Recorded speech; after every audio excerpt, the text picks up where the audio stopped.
सभी बहनों को प्यार से राधे राधे। आज मैं आपको आज के प्रसंग में ये हमारा शरीर कितने ज्ञानेंद्रियां कर्मेंद्रियां कैसे हुआ, किस तरह हुआ, सभी कुछ बताऊंगी इस प्रसंग के द्वारा। जरा सुने। देखो, कल यहीं पर छोड़ा था कि 5 भूत, 10 इंद्रियां, 10 देवता और मन का आश्रय हुआ। वही अहंकार, सात्विक, राजस और तामस 3 प्रकार का हुआ। बुराई को प्राप्त ग्रह से मन उत्पन्न हुआ। मन है जो बुराई और प्राप्त, क्योंकि मन है ये बस बुराई के सिवाय और कुछ कर ही नहीं सकता। क्यों? मन कभी अच्छी नहीं सोच सकता। इस मन को तो ये हमारी जैसे घोड़े की लगाम है, इसको तो बस कंट्रोल करना है। तो ग्रह से मन उत्पन्न हुआ, सात्विक अहंकार से, और देवता राजस से 5 ज्ञानेंद्रियां और 5 कर्मेंद्रियां, शब्द से शब्द, बोध, आकाश, आकाश से सप्रस और सप्रस से वायु, वायु से तेज और तेज से जल और जल से पृथ्वी पैदा हुई। देखो, एक एक प्रसंग को कैसे समझाया गया है कि कैसे ये चीज कैसे उत्पन्न हुई। आकाश का गुण शब्द, वायु का स्पर्श तेज का प्रकाश, जल का रस, पृथ्वी का गुण गंध है। हे विदुर जी, जब काया माया महतत्ववादी के अभिमान देवता और अपने आप को ब्रह्मांड रचना में अयोग्य पा सर्वव्यापक ईश्वर की शरण में जा प्रार्थना करने लगे, शरणागत के दुखों को दूर करने वाले, हम आपके चरण कमलों को प्रणाम करते हैं। क्यों? उद्धव जी ये विदुर जी को हर बात समझा रहे हैं कैसे कैसे क्या हुआ। हे नाथ, संसार की उत्पत्ति, पालन एवं संहार करने के लिए अवतार लेने वाले आपके जिन कमल चरणों का ध्यान करने में मोक्ष मिलता है, आपके उन्हीं चरण कमलों की शरण में हम सब हैं। हे परमात्मन, तुमने सृष्टि करने के लिए 3 गुणों के स्वभाव से जो हमें पैदा किया है, वे आपस में अलग अलग होने से जिसके लिए आपने हमें पैदा किया था, उस ब्रह्मांड को उत्पन्न करने के समस्त भोग आपको अर्पण कर सके, वह उपाय हमें बताइए। आप ही हमें पैदा करने वाले हो, जन्म रहित भी आपने अपनी माया में महत्वपूर्ण गर्भ का स्थापन किया है।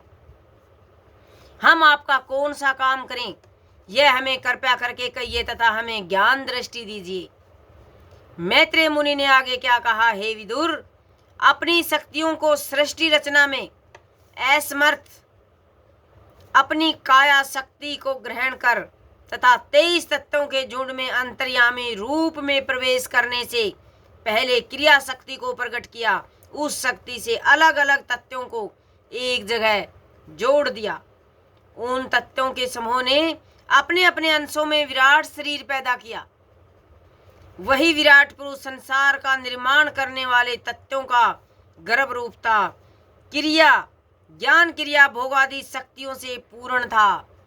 उसने स्वयं अपनी हृदय क्रिया शक्ति से 10 प्राण और भोग शक्ति से अध्यात्म, अधिदेव, अधिभूत आदि 3 भाग बना डाले। क्योंकि ये विराट पुरुष संपूर्ण प्राणियों का आत्मा और ईश्वर है। नारायण का नाम पहला अवतार है। इसी रूप में यह चराचर प्राणियों का झुंड निवास करता है। उस विराट पुरुष को प्रथम मुख पैदा हुआ, उसमें अग्निकोण का स्वामी और अग्निध्यायी वाणी शक्ति सहित स्थित हुआ।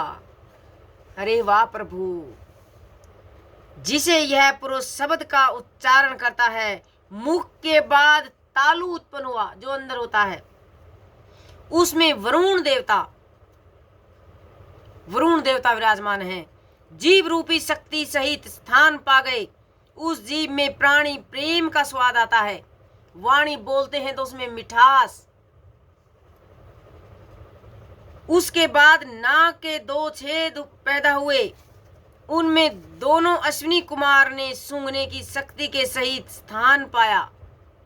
अश्विनी कुमार बैठ के उसे सूंघने की हमें पता चलता है, सूंघने से स्मेल कैसी है, जिसके द्वारा प्राणी गंध को मालूम कर सकता है। 2 आंखें उत्पन्न हुई, जिन्हें सूर्य आंख इंद्रिय रूपी शक्ति के सहित प्रवेश कर गया। जिसने प्राणी रूप को देखता है, इसके बाद चमड़ा पैदा हुआ। चमड़ा, ये चमड़ी जो ऊपर की होती है, इसमें वायु ने अपनी त्वचा शक्ति के साथ प्रवेश किया, जिससे प्राणी को गर्मी सर्दी का ज्ञान होता है। फिर दोनों कान उत्पन्न हुए, उसमें समस्त दिशाएं अपनी श्रोत रूपी इंद्रियां के साथ प्रवेश पा गई। इससे प्राणी को शब्द का ज्ञान होता है। उस विराट को फिर चमड़ा पैदा हुआ, जिसमें संपूर्ण औषधियों ने अपनी रोम रूपी शक्तियों के साथ प्रवेश किया। इसमें प्राणी को खुजलाने में आनंद मिलता है। इसके पश्चात शिशन पैदा हुआ, जिसमें प्रजापति बीज संभोग में आनंद मिलता है। गुद्दा के उत्पन्न होने में मित्र देवता ने वायु शक्ति से उसमें प्रवेश किया। इससे जीव मल त्याग करता है। 2 हाथ बने, जिनमें इंद्र ने पालन शक्ति के द्वारा प्रवेश किया। चरण बने, इनमें इंद्र ने गति शक्ति के साथ प्रवेश किया। फिर हृदय उत्पन्न हुआ, इसमें चंद्रमा अपनी शक्ति के साथ प्रवेश पा गया। फिर घमंड पैदा हुआ, इसमें रुद्र ने अहंकार शक्ति के साथ प्रवेश किया। फिर चित्त और बुद्धि पैदा हुई, इसमें ब्रह्मा जी ने अपनी चेतन शक्ति के साथ प्रवेश किया। चित्त और बुद्धि, इस शक्ति से मनुष्य को ज्ञान पैदा हुआ, चेतन और बुद्धि से। विराट पुरुष के मस्तक के स्वर्ग लोक, चरणों से पृथ्वी और जीभ से आकाश बने। इन तीनों लोकों में 3 गुणों से जीव पैदा निवास करते हैं। हे विदुर जी, विराट पुरुष के मुख से वेद और ब्राह्मण जन्मे, जो सबके गुरु हैं। भुजाओं से सबकी रक्षा करने वाले, क्षत्रिय जो विष्णु के अंश होने के कारण रक्षक कहलाए। जंघाओं से वैसा पैदा हुए, जबकि जीविका का साधन खेती करके अन्न इत्यादि से सबका पालन करते हैं। चरणों से रुद्र शूद्र बने, इनकी सेवा से ही भगवान प्रसन्न होते हैं। शूद्र, ये चारों वर्णन अपनी वर्तियों सहित उत्पन्न हो अपने गुरु श्री ईश्वर की पूजा करते हैं। विदुर जी, काल कर्म और स्वभाव से मुक्त ईश्वर के इस विराट रूप का पूर्ण रूपेण वर्णन करना अत्यंत कठिन है। मैंने जो कुछ गुरुमुख से सुना है वैसा ही वर्णन करूंगा। मैत्रेय जी के वचन सुनकर विदुर जी ने पूछा, हे ऋषि, निर्गुण भगवान की लीला से गुणों का क्या संबंध है? निर्गुण भगवान की लीला से गुणों का क्या संबंध है? जो निर्विकार है वे विश्व की रचना कैसे करता है? पूर्ण काम होने पर भी इसे इच्छा क्यों होती है? जब ईश्वर ही सब में निवास करता है तो कर्म फल से उसे सुख दुख क्यों होते हैं? ये विदुर जी पूछ रहे हैं मैत्रेय मुनि से। आप इस मूर्खता के पद से मुझे अलग कर मेरा मोह दूर कीजिए। इस प्रकार तत्व ज्ञान पूछने पर मैत्रेय जी बोले, हे विदुर, यह ईश्वर की माया है, जो आत्मा और सबका स्वामी है, निर्वाकार निगुण है और सर्वथा मुक्त है। सब यह कैसे हो सकता है कि वही दन्य और बंधन से बंधे? युक्ति से इसे नहीं समझा जा सकता, क्योंकि यह बात युक्ति विरुद्ध भासती है। परंतु यही भगवान की माया है। जिस प्रकार जल में पड़ी चंद्रमा की छाया जल के हिलने पर हिलती दृष्टि गोचर होती है, किंतु वास्तव में ऐसा नहीं होता। इसी प्रकार देहादि विमान जीव में भी देह के मिथ्या धर्मों की प्रतीति होती है, परमात्मा में नहीं। भक्ति योग शनै शनै इस प्रवृत्ति को जीव से अलग कर देता है। मैत्रेय जी ने आगे कहा, सृष्टि से पहले ये जगत जलमग्न था। मैत्रेय जी क्या समझा रहे हैं कि ये सृष्टि, जब ये सृष्टि नहीं रची गई थी, इससे यह जगत जलमग्न था, जल में था, पूरा जल ही जल था। उस समय मात्र एक नारायण देव से सैया पर लेटे हुए थे। आहा, अरे मेरे प्रभु, जब ये अकेले इस जल में मगन हुए सैया पर लेटे ध्यान में थे, उन्होंने अपने शरीर में लीन समस्त लोगों को देखा। वे सोए सोए निहार रहे हैं और देख रहे हैं मैंने क्या रचना है और मैंने क्या करना है। उस समय सूक्ष्म तत्वों से बना कमल कोश उनकी नाभि से निकला। तब उसने जब ये इनकी शुरुआत करी सृष्टि की, तो सबसे पहले उसने सृष्टि का ही सोचा और उनकी नाभि से कमल का फूल निकला और उसमें से श्री ब्रह्मा जी उत्पन्न हुए। स्वयंभू ब्रह्मा जी ने जब सब और शून्य ही पाया और कुछ नहीं देख सके तो बड़े विस्मित हुए। वे चहु और निहारने लगे, चारों, चहु मीन्स चारों ओर निहारने लगे कि अरे क्या है, कुछ भी नहीं है, जली जल तो है, जिससे उन्हें चारों दिशाओं के चार मुख हो गए।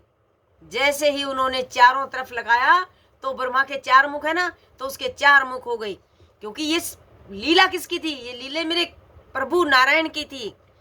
वहां बैठे उन्होंने सोचा, मैं कौन हूं, मैं क्या हूं, जिस कमल पर मैं बैठा हूं वह क्या है, यह कहां से आया। ऐसा विचार कर ब्रह्मा जी कमल दंडी के सहारे नीचे उतरे।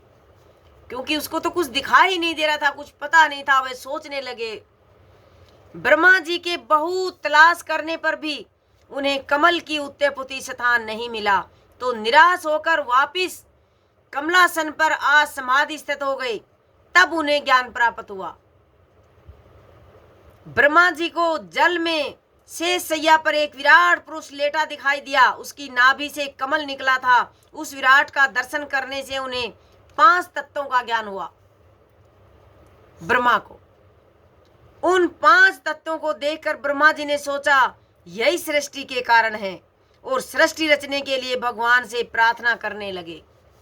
उसको 5 तत्वों का ज्ञान हुआ, तब सोचे कि यही सृष्टि के ज्ञाता हैं। फिर उनसे सृष्टि रचने के लिए आग्रह करने लगे और प्रार्थना करने लगे, हे प्रभु, बहुत समय के पश्चात मैं आपको जान पाया हूँ। भगवान, आपके सिवा सब कुछ असत्य है। तुम्हारे असंख्य अवतारों की जड़ तुम्हारा यही रूप है, जिसकी नाभि से मैं निकला हूँ। हे नाथ, जब तक लोग आपको, आपकी माया को अलग देखते हैं, तब तक कर्म फल भोगने वाला यह संसार उनसे नहीं छूटता। आप भगत पुरुषों के हृदय में निवास करने वाले हो।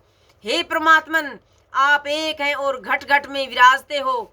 हे देव, स्वयं प्रकाशमान दैत बुद्धिनाशक ज्ञान स्वरूप पुराण पुरुष को मेरा नमस्कार है। सबकी भलाई करने वाले आत्म स्वरूप ईश्वर और आश्रण शरण जिस ज्ञान से संसार को सुखी करते हो, उसी ज्ञान से मेरी बुद्धि निर्मल करें, ताकि मैं संसार को पहले की भांति फिर बनाऊं। जिन शेष सैया पर नारायण के नाभि रूप तालाब से सृष्टि का निर्माण करने के लिए मैं पैदा हुआ हूँ, उनके भक्तों के हित के लिए मेरी वेद रूप वाणी हो। ऐसे ब्रह्मा जी ने नारायण जी को कहा। और अभी आगे देखो, कल के भाग में मैं आपको आगे का बताऊंगी कि विदुर जी ब्रह्मा के सतन से प्रसन्न हो भगवान से बोले, हे ब्रह्मा, कि वो आगे फिर पूछते हैं। और विदुर जी सुन रहे हैं और मैत्री जी, श्री मुनि उद्धव जी सुना रहे हैं। कितना आनंद आ रहा है देखिए। और हम भी विदुर जी बन के, राजा परीक्षित बन के हम सुने, हमें कितना आनंद आएगा। एक एक चीज को कैसे समझाया है, ये सृष्टि कैसे बनी है और कैसे क्या हुआ है, कैसे हमारा शरीर बना है। सभी को प्रेम से जय श्री राधे।